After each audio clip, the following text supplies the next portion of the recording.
Canada's west coast features quite a unique rainforest, one whose biodiversity has always fascinated ecologists, the Pacific temperate rainforest.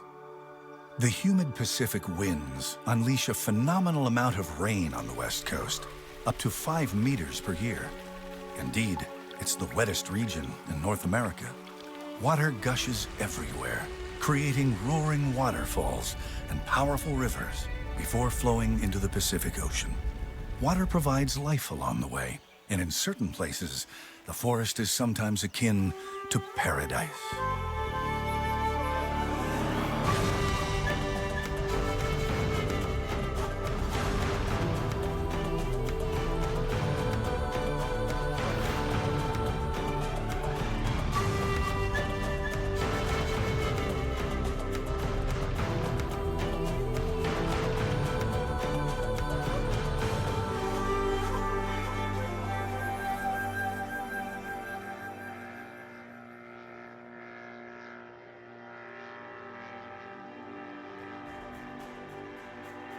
You're doing great, man. You think? Damien and Francois Xavier are seasoned explorers. The combination of their expertise makes for a fearsome team, which offers a new perspective on Canada's natural history. Their goal is to explore the most remote and inaccessible recesses of British Columbia in order to better understand the natural laws that govern them. Today, the two men are flying due north in their ultralight airplane. It's the first day of their great adventure, during which they'll explore Canada's unique West Coast ecosystem, the Pacific temperate rainforest. The rainforest stretches for over 2,000 kilometers along the North American West Coast, from the steppes of California to the boreal forest, and east to west from the coastal mountain range to the Pacific Ocean. What a gorgeous river. Did you see the color of that water? Yeah, it's beautiful. So, if I'm not mistaken, this river should lead us directly to the sea. We're almost there. The secret behind this ecosystem is its special bond with the ocean. In many places along this stretch, land and sea are so intertwined that it's hard to tell them apart. Indeed, the fates of these two seemingly very different environments are closely bound by a 1,000-year-old cycle of organic matter, a constant flux of nutrients between the ocean and the forest. Did you see the size of those trees? What a great spot. Our adventurers will start their expedition with the seabed. Then they'll travel upriver to observe the mass migrations of salmon, a key species for the survival of this ecosystem. Along the way, they'll discover the fascinating world of the coastal grizzly bear. And finally, our two explorers will get to climb a 1,000-year-old tree in the heart of the forest. Oh, that's the ocean coming up.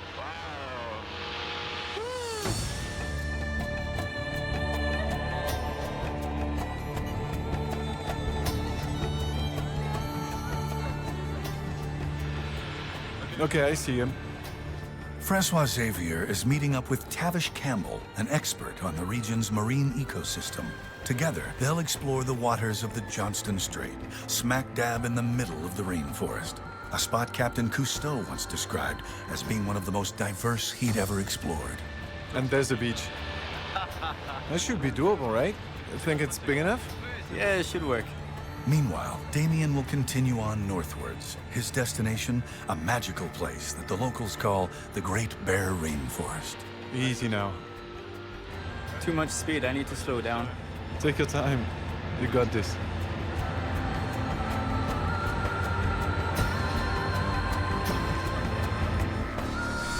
Yes! Nice! Nice! Oh, you! Whoa, perfect landing. And a beach landing. Woo! Fantastic. What a smooth landing.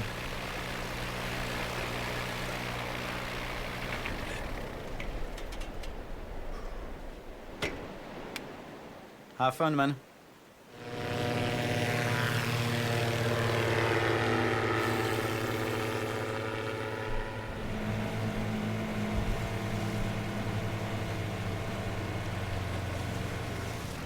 Hi there. How's it going? Good. You made it. Yeah, I did. Whoa. Perfect. Good. Hi, welcome. Thank you. Good to see you. Yeah, you too. How was your flight? It was pretty good, yeah. Beautiful, really beautiful. Yeah. How are the conditions for diving? Good. Yeah, they're looking really nice. Yeah, it's great having it calm and The light is amazing. oh, this light coming down is going to be awesome. And it's looking pretty clear too. So Yeah, I noticed. So where are we going exactly? well, we're just going to go down. It's actually not too far from here, just down around the corner. Yeah. It's a nice point that sticks out into the channel. You can see we have quite a bit of current here still, but it's slackening off and it's going to be slack tide and pretty shortly here. So how come you know so much about this environment? I've always been interested in it, and me and my sister started diving from a pretty young age, and it's just, you know, it's been our front yard. It's been our front yard and our backyard for our whole lives. Yeah, it seems like you spend a lot of energy trying to protect this as well. Yeah, for sure. And I think that comes naturally to anyone who spends a lot of time in a certain area. Yeah. You know, is once you grow to know it and grow to love it, then you want to protect it. And for so long, you know, we dove around here, but it was only us that were able to see the life down there and the colors, and we'd come up just ecstatic about these dives, just, you know, bubbling over with all this enthusiasm and excitement. So now to be able to go down and, you know, have cameras down with us and bring some of this imagery back up to the surface is pretty exciting for us.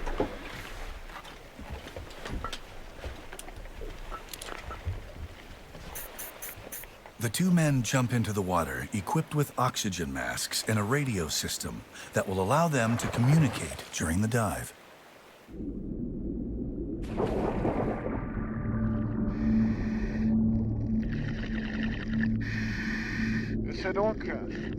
So we're starting our adventure in the depth of the Johnstone Strait.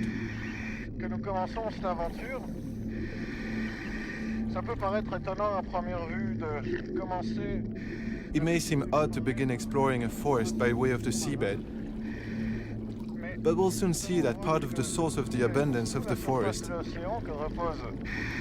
lies under the surface of the ocean. L'abondance des forêts terrestres.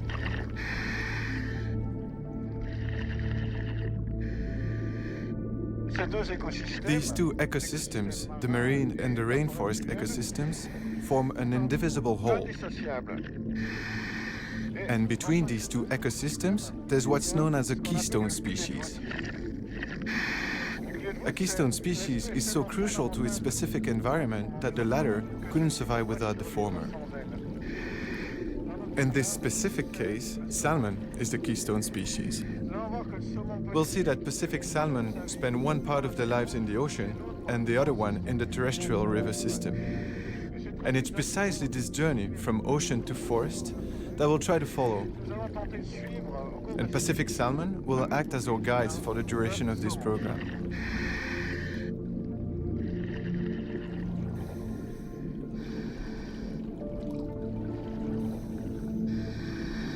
So you can see as we move along the cliff here, we're starting to see some plumose anemones. These large white things looking like cauliflowers. And they're a filter feeder, just like these tube worms. See these big fields of tube worms?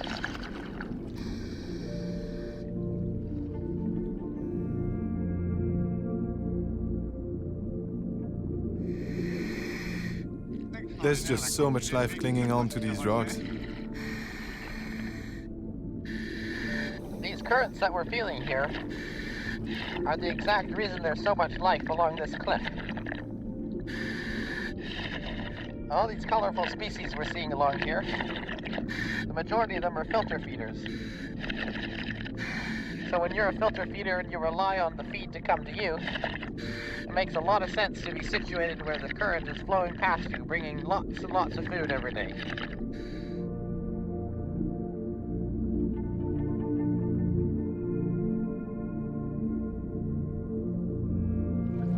Tavish and Francois Xavier are swimming in a soup of plankton. It's the main source of life on this reef.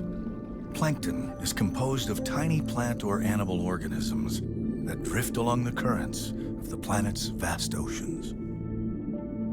Plankton is crucial to the ocean's food chain. However, as it needs sunlight to survive, it can grow only in the first 40 meters below the surface of the water. This is known as the photic zone.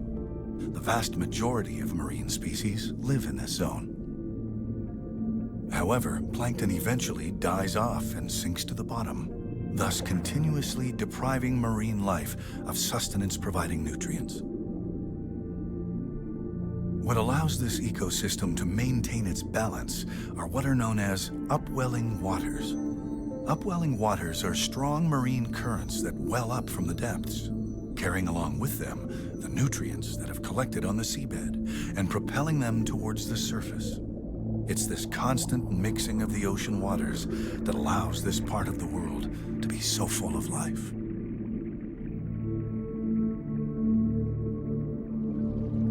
Tavish and Francois Xavier have reached the end of the photic zone. But instead of plunging deeper in the depths, they prefer to head towards another kind of aquatic paradise. Cet endroit est tout à fait This place extraordinaire. is really incredible. J'ai l'impression que nous pénétrons dans une It's like entering a sort of seaweed forest. fête d'algues. So this is a beautiful example of a bull kelp forest. Look at this towering three-dimensional structure that it gives the ocean.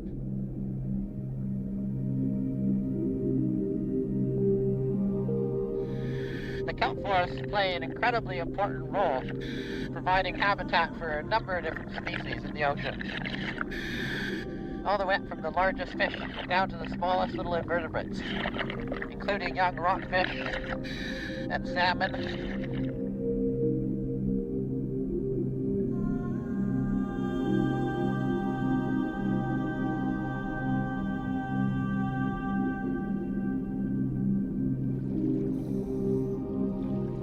So this bull kelp is actually an annual species, and it's some of the fastest growing seaweed in the world, sometimes growing up to 2 feet per day.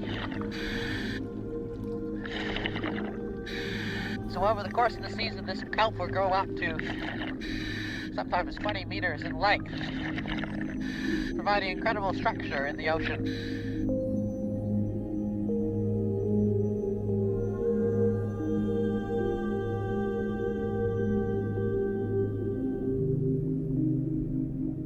So you can see here we've come across a little bit of an urchin barren. But you can see after the sea urchins have moved through, all you're left with on the bottom is some encrusting coral and algae, and all the seaweed has been eaten off the bottom. So if we turn this sea urchin over, we can actually see its mouth part here. So right in there you can actually see it's eating 2 pieces of kelp right there. It's eating 2 fronds of bull kelp. Right underneath. So we've caught him red-handed.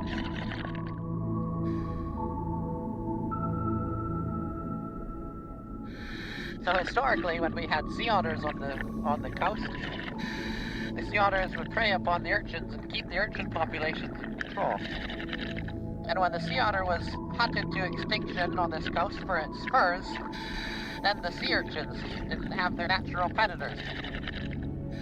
So the sea urchin populations exploded, and subsequently they ate down all the kelp. And the kelp forests like this are very rare to find nowadays, because the sea urchin populations are so large.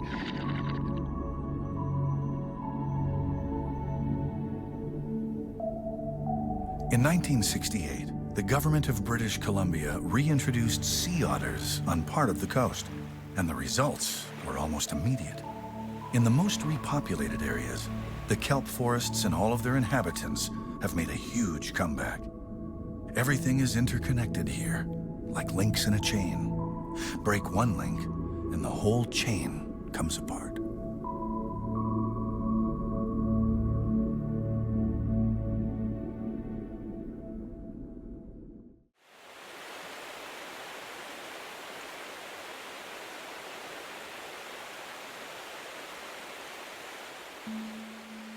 Summer on the west coast is coming to an end, and under the leaves of the trees of the rainforest, an amazing story is unfolding, that of a crucial 1,000-year-old exchange between the ocean and the forest. It's a story of life and death, of a great destiny, and of an epic journey. It's the story of salmon.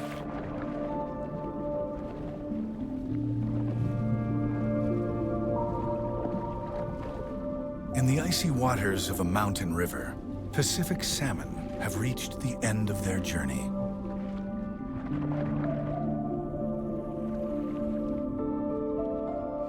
Their ancestors started coming here over 6 million years ago. They've been coming to this coast since the start of the last ice age, and certainly well before the first humans ever set foot here. Each summer, hundreds of millions of salmon undertake one of the world's most amazing migrations. From the depths of the Pacific Ocean, they swim thousands of kilometers upriver, as far as the deep forest, in order to reproduce at the exact spot where they were born. Their journey literally defines the fate of the West Coast. They are the most important link between the ocean and the forest. Upon contact with the fresh water, the salmon stop feeding and begin an impressive mutation. At the end of their journey, they start to decompose and embark on the last but most important days of their lives. In the darkness of the undergrowth, they're all searching for the ideal spot to deposit their offspring. A gravel bed, neither too small nor too big. A slight current for the oxygen, but not too strong. The female then digs a nest with her tail and delicately deposits her eggs. The male then adds his sperm. After that, the couple need only to protect their treasure while awaiting their own demise.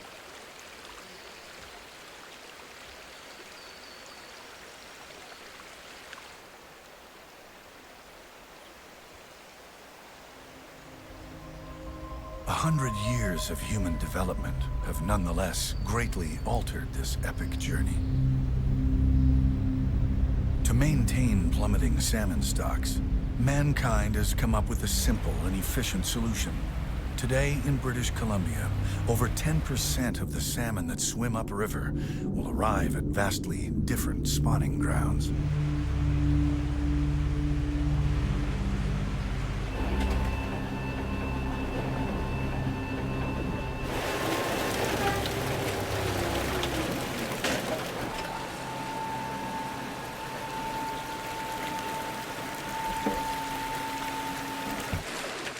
In the hatchery that substitutes for their gravel beds, salmon are collected and then sorted according to species. The females are stripped of their eggs and the males of their sperm. Then eggs and sperm are mixed together and placed in an incubator.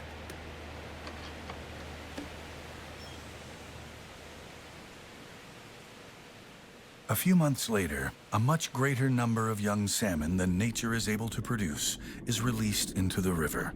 Because this allows mankind to maintain not only salmon stocks, but also industrial fishing, hatcheries have become a necessary evil. However, on the coast, certain people have a different take on things.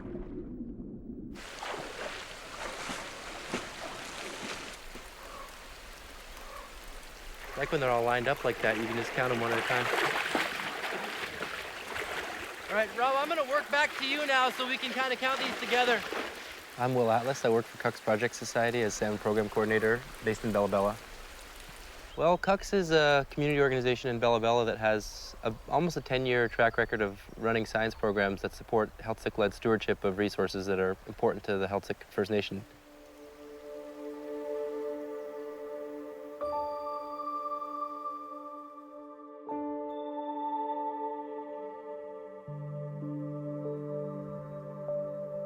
The Healthsick we're a band of First Nations people have inhabited this place for over 13,000 years and have depended pretty heavily on all of our resources for sustenance and survival. Probably about 4,000 band members, one of the bigger reserves and tribes on the central coast of British Columbia. We're salmon-driven people. Everything that we depend on is also dependent on salmon.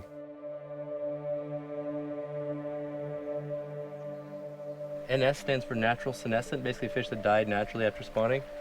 BK is bear kill, wolf kill. We talk a lot about the sort of salmon crisis or the challenges facing salmon in some ways, and I think that to a certain degree that's true, particularly in places where urbanization agriculture, forestry, other land use change has essentially fundamentally altered their habitats.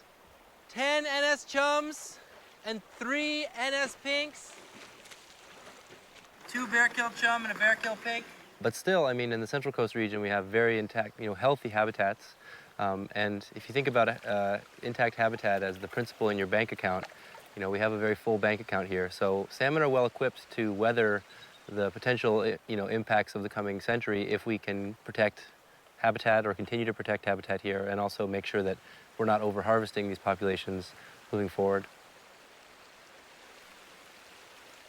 6 NS pinks.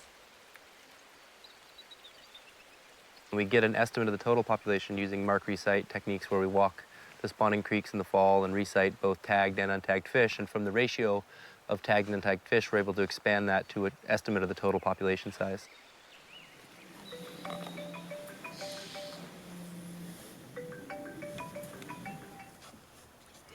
It can be, challenging. It's a long season. We start in mid-April with the smolt trap, and we go till the end of July.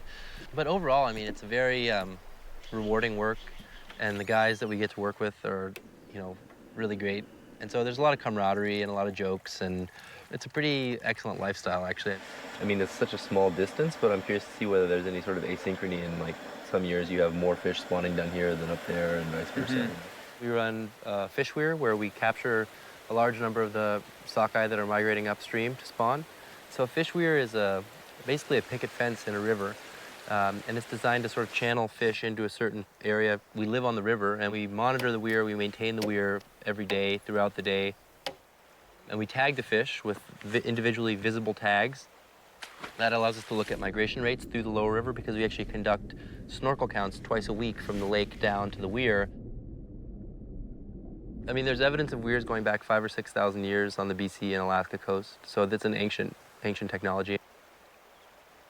There was lots of stories about, the creeks being so full of salmon that you could run across and not get your feet wet.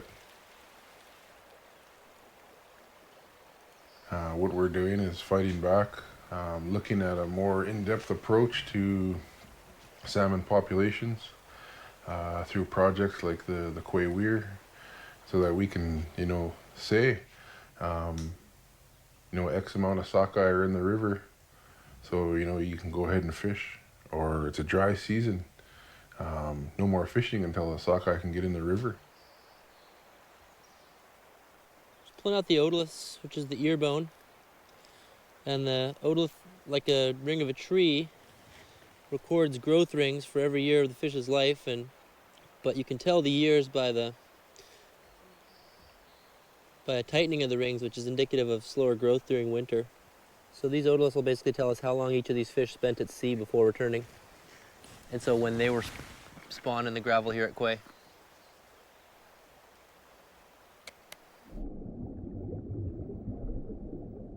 Salmon have always been, a resource that is fundamentally, when best managed at a local scale. And so I think the people that live, in and around the watersheds where salmon return ought to be the ones that principally harvest them and manage them.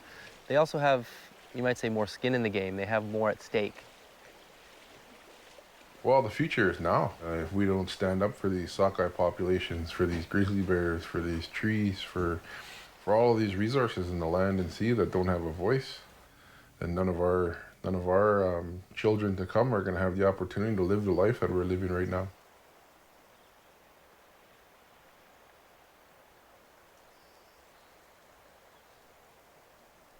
Spring has arrived on Kauai River, and life comes into its own again. From the icy waters that have seen their parents' demise, young salmon emerge. These in turn will soon let themselves be carried off by the current towards the Pacific waters, so that they too can fulfill their great destiny.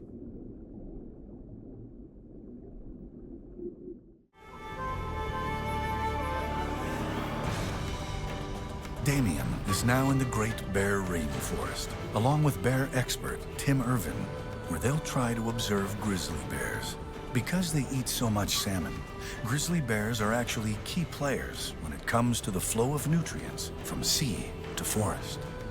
This beaver hydroplane will transport the camera crew and all their equipment to a floating lodge in the heart of the Smith Estuary, in the middle of grizzly bear country.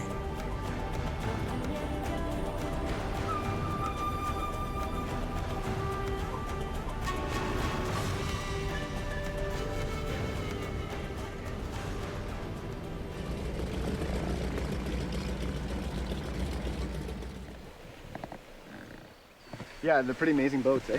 Yeah.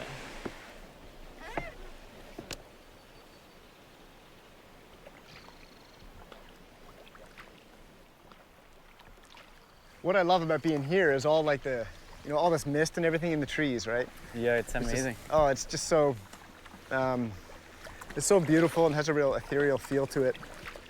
Why is it such a special place for the bears there? Well, I think that the first part is that this is the biggest piece of temperate rainforest left in the world. Here in the Great Bear Rainforest, it's the largest intact piece. And so just on that note alone, because there's a big intact wilderness here, it means there's a lot of good habitat for bears. It's not interrupted by human activities in the way that it is in many other parts of the world. And the other thing about this environment that makes it really great for bears and supports a lot of bears is that it's a really productive environment. We have the ocean and the forest, and they mingle together, so it becomes a very rich environment with a lot of nutrient sharing between the ocean and the forest. And there's a lot of food, so it can support a lot more bears than some more sparse environments. But then in the fall, when you get that concentrated food source in the form of salmon in the river valley, we could have as many as between 40 and 60 bears using this river valley. That's impressive. So we'll get out here and we'll head upstream so we can get a better chance to see salmon spawning in the shallow water where bears can get access to it. Okay. We're getting up towards where the fish are spawning. Okay. Where the bears are actively hunting the salmon. So we have to be really careful because we could bump into a bear literally at any moment here. Hey, bear. It is pretty dense here, yeah? It's really dense. The sight lines aren't very good, so you hear me yelling, hey, bear, every now and then. Okay. That's so we don't startle a bear. The worst thing you want to do is startle a bear because you force it to make a fast decision, and if it chooses to defend itself, it's very dangerous for us. You smell that? Mm-hmm. It smells a bit rotten, eh? I smell something stinky. Oh, yeah. Yeah, we've got something up here. Hey, bear. Oh, yeah, it smells pretty strong. Wow, yeah. Check this out. Some leftovers? Yeah, we're hot on the trail now. What do you think we've got here? That's some salmon, eh? Yeah, so this looks like this is what's left of a chum salmon. You can actually see the jaws here. You can see these big teeth. Yeah. Chum salmon get these really enlarged teeth during spawning that they use to attract females and fight off other males. Definitely not much left of this guy. But you can see those giant teeth that are very typical of a spawning chum salmon, especially a male. They get really enlarged. In some ways, it's kind of like, you think of like the really large antlers on a moose, Really which seems to be part of the teeth, sexual selection of these species. Yeah, they're really impressive. What happens to what's left of all this? If we came back in a few days, this would be covered in maggots, and you come back a few days later and just be stripped clean, just be a perfect skeleton. But what happens is the bear's going to wander off, and the bear's going to urinate and defecate in the forest, and it's going to take all the nutrients from this fish and spread it around the forest as it does that.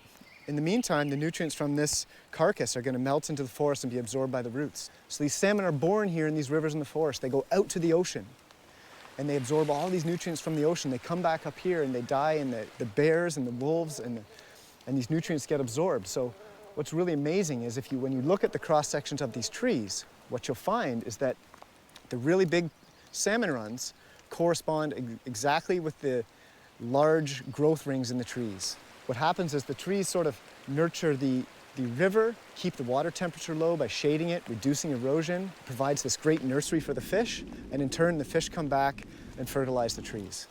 It's an amazing cycle that keeps this forest going. Yeah, it really is. It really is. Come here, Damien, come here.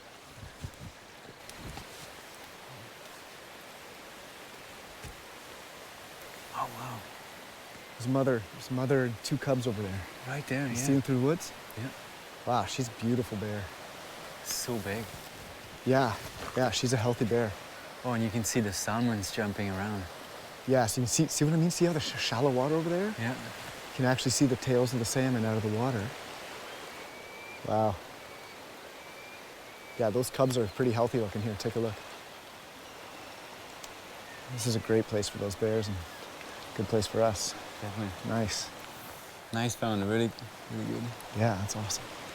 Yeah, you can see that. You can see that big muscle on her shoulder there.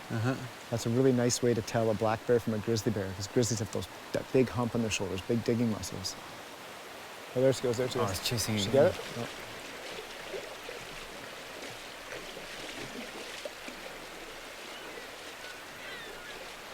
Sometimes people make it sound like it's easy for them, and it's not. You know, they miss more than they succeed. We've already seen her miss a couple times here already, you know? Yeah. And you know, the cubs, they're learning here. Like, you can see them taking a few runs at the fish, but at this age, their success rate at catching their own fish is probably pretty poor.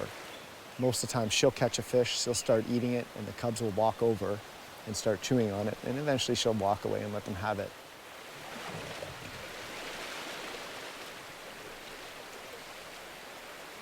Oh, look, he's got one there. You see the tail? Oh, I'm bringing it back. Yeah. Pretty good lifestyle. So this is kind of exactly what we talked about. You saw that bear go into the woods there. It's taking that fish into the woods, it's going to consume it in the woods, it's going to leave the carcass in there. So what you find is bears are an amazing nutrient transport system because they take a lot of fish and they actually move them into the river. The bears barely notice the presence of Damien and Tim. They're far too busy fishing for dinner.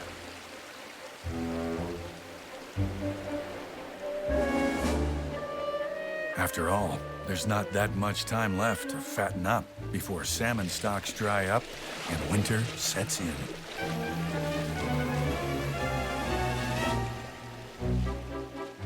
By next month, these bears will eat up to 40 kilograms of fish and gain almost a kilogram a day. In general, these young grizzlies use techniques they've picked up from their mothers with varying degrees of success. But practice makes perfect.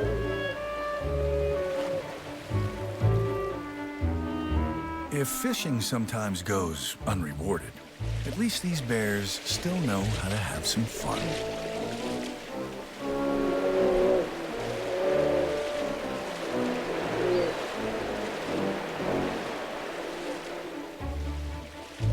If these cubs manage to eat their fill, they'll grow up to weigh almost 400 kilograms of muscle and fur.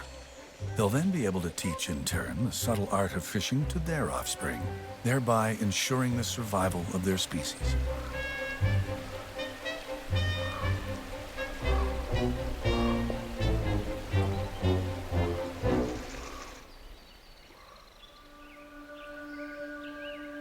Being born, growing up, reproducing and dying, and then relinquishing our flesh to nourish the environment that sustained us. Such is the universal and eternal cycle of life. Imagine a place where that cycle occurs away from prying eyes. A place forgotten by the rest of the world, where wild nature still reigns supreme over all living things. A benevolent ruler whose laws dictate when the sun will rise and when it will set. Imagine a place where time is marked by the rhythm of the waves, by the beating of the wings of birds, or the blows of whales. That place actually exists, here in the Great Bear Rainforest.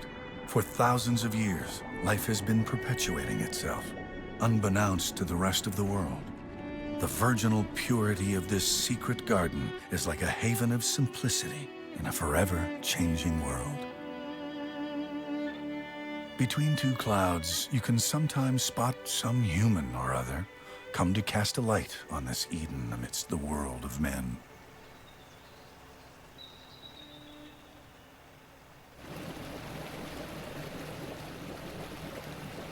You know, when we first came up here, it was known as the Mid-Coast Timber Supply Area. It was really just seen as a place to extract raw resources.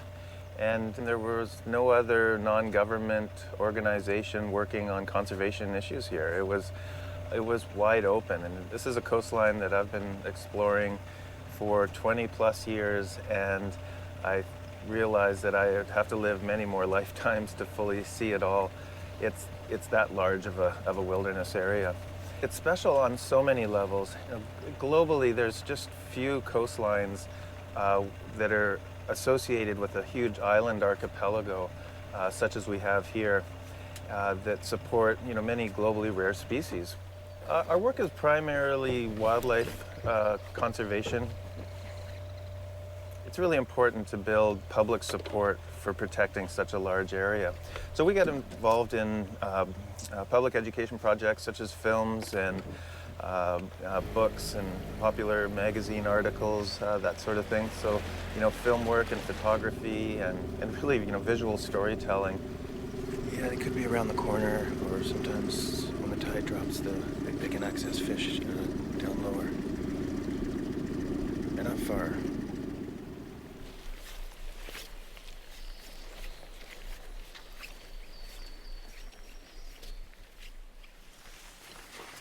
This is interesting. Oh, wow. So you can see this is all from wolves lying down, pups playing. See how it's all kind of see over there. But this is black bear here, which is very interesting. One less black bear. They don't really like bears in their fishing spots. They claim certain areas where they fish, and if a bear comes in, they'll often attack it.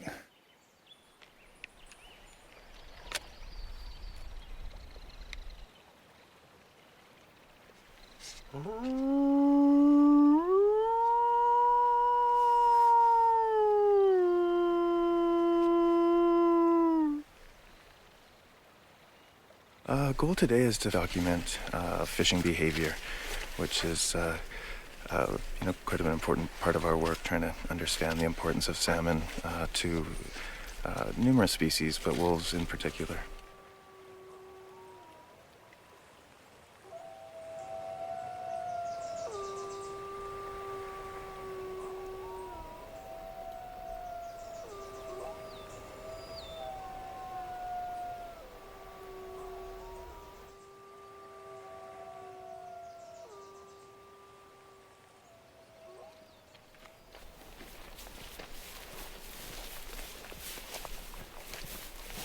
That is a high definition PTZ camera, which the camera can, it's like you're standing here and you're looking around, you can zoom all over the estuary.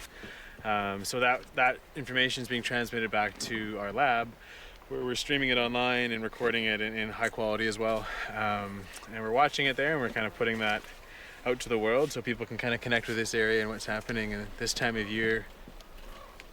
We're just sitting at 6.5 and 6.5 now, so maybe where it was. I put it back to where it was there. Okay, I'll just give it a second, see what happens here. If this thing loads, you can see actually what it looks like when we're controlling the camera. It's going pretty slow right now, so I'm not sure if it's going to work or not. A lot of wolves, especially in this area, are kind of what we're mainly looking for, but you'll find just incredible bird life through here. Lots of eagles hanging out often, a whole bunch of ravens. Sometimes we get some bears and things like that too, and just being able to watch the salmon kind of move through this river too is pretty phenomenal. So it's pretty useful for us for monitoring wildlife. It's good enough that we can get a really good understanding of what the animals are doing in the area. Yeah, that's happening right now. So there's a salmon right there, swimming around. You can see them there. There's a couple of them. It's something you don't necessarily come across every day in your life, to be able to interact with animals in kind of their environment in that way. So it's another nice thing I like about this job. By photographing and filming, documenting these animals and this place, we're able to essentially make people aware of its existence, and secondly, make them fall in love with it, and thirdly, want to do everything they can to protect it. So I think it's an extremely powerful way to bring people in.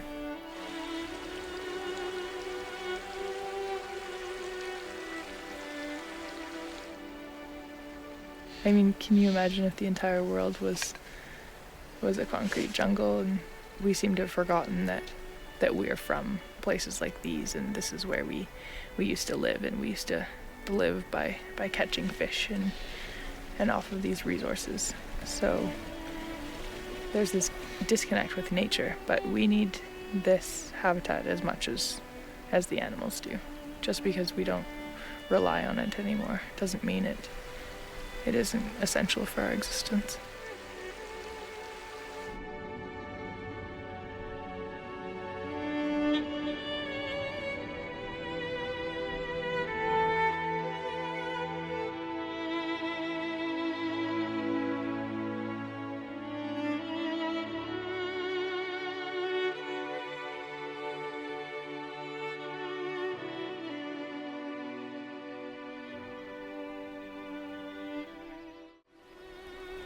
Damien and Francois Xavier have met up in Carmanah-Walbrand Forest, west of Vancouver Island.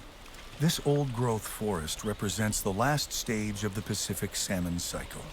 In this rainforest, reminiscent of the Amazon jungle, roads are rare and bridges even rarer. However, the team is getting help from a couple of first-rate guides. Andy McKinnon is a renowned Canadian botanist. Matthew Beattie is an arborist, specializing in climbing giant trees. Together, they'll try to climb one of the oldest trees in the area in order to explore its canopy. Lashing rainfall, 3 days straight. Just today, we must have gotten at least 60 millimeters of rain, if not more. Oh, it's a beautiful rainforest rain, Francois. And this is in the summertime. This is what it's like when it's dry in the rainforest. We should come back have a look when it's humid. How high do the trees come up to here? Oh, we're gonna see a couple above 200 feet for sure. 200, okay. How do you get the first rope up the tree? We're gonna be using this big shot. It's a tool we use in the industry for installing pilot lines. And whoa, look at this tree. oh wow, that could be the one, Damien. That might be the one. Yeah. Wow, look at the life up there. Yeah, it's so massive. Now that's a magnificent tree. A western red cedar, perhaps 800 to 900 years old at a minimum. Lots of little moss beds around too. Yeah, there's lots of life up in that canopy. It's amazing. Yeah. It's got everything we're looking for. All right, let's do it. Okay. Perfect. While Damien and Matthew get ready to climb the tree, Andy and Francois Xavier will continue exploring the rainforest. To me, the most impressive thing about this forest is its size. The sheer size of these giant trees as we make our way through the forest. Andy, I think like the most impressive about this forest is its size, right? How come the trees are so big? Well, there's a couple of reasons. One is that here on the West Coast, they can grow practically year-round if the temperature doesn't get too cold. Right. So they're evergreen trees, so they get plenty of moisture for growth. The tropical rainforests have similar amounts of total annual rainfall, but in terms of biomass, there are no ecosystems on Earth that come close to these coastal temperate rainforests. Oh, really? We see a lot of young trees, but also very old trees. Mm-hmm. Well, and that's one of the characteristics of old-growth forests that sets them aside from the managed second-growth forests. The old-growth forests have a relatively small number of stems per hectare, usually, but they come in all sizes and ages, and some are alive and some are dead. And so they provide habitat for a wide range of different organisms. So if you go to a forest that has been cut down and replanted or regenerated naturally, what you generally find is a forest very simplified structurally and very simplified biologically compared to the richness that we see in an old-growth forest. What's going on, Matt? Meantime, Damien and Matt have come up against a huge setback. The part of the tree where Matt started climbing turned out to be dead. It just emitted a loud crack under the climber's weight. So it looks like the tree's a bit unstable? Well, yeah, I mean, we definitely knew that, but oh, yeah, it went all the way up to. Remember I was saying how some trees just give you that impression that they don't want to be climbed. I think we're making a good call by considering another specimen somewhere. So you all heard it though? It wasn't just me? Oh, no, I didn't hear anything. Yeah. I think you guys. Yeah, we've got other options. And what I find fascinating in these forests is the relationships between all these different species. Oh, yes, yeah, they're certainly all connected in the forests here. You can talk about these sorts of relationships, these connections above ground. Some of the more interesting connections, I think, are below ground. All of the plants that we see in the forest here, about 94% of plants on Earth, have fungi associated with their roots. And these fungi, their little filaments, go through the soil, and they gather water and minerals for the plants. And the plants photosynthesize, make sugars, and send the sugars down to their roots to help feed the fungi. Trying to find some roots that might have some indication of it here. So if you look at the tips of the roots here, you'll see that the very tips of the roots there are white. You see that? Yeah. And that is the fungi wrapped around the root tips. And from there, the microscopic threads would spread through the soil, gather water and minerals, and bring them back to the plant root, because availability of nitrogen is the thing that's limiting growth in these forests. So to the extent that these fungi can help gather nitrogen and make it available to the plants, then the plants will grow more quickly. So there aren't really that many sources of nitrogen for the forests here. But if you're near a river like this in the coastal temperate rainforest, probably your major source of nitrogen for tree growth is salmon. The tree that we are going to climb, there will be nitrogen from the salmon in that tree. From the ocean to the river, and from the river to the very tops of the trees of the forest, the salmon have finally reached the end of their long journey. Through their incredible destiny, they've created a crucial link between the ocean and the 1,000-year-old trees of the forest. Our two friends have made their way through this lost world, the mysterious canopy of the rainforest. These tall and well-rooted trees literally act as the spinal columns of the world. Their leaves collect energy from the sun to the great benefit of all earthly creatures, all the while releasing torrents of water into the atmosphere. Their branches and trunks harbor a host of animals, insects, and plants. The trees of this forest are among the oldest creatures on the planet. Their lives go back far longer than ours, and far longer than our human experience and collective memory. Trees are remarkable beings. Damien, wait till you see this moss mat here, brother. Beautiful. Can't wait. It's massive. Yeah, check this out.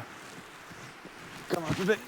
It's a couple feet thick. Like the soil accumulation is just incredible. Oh, wow. It's actually quite an impressive size huckleberry growing out of it too. It's been there for a while.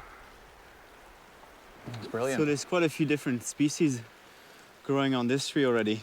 Yeah, that's right. It's really metaphoric of an apartment complex of all sorts of species. Brilliant. Yeah.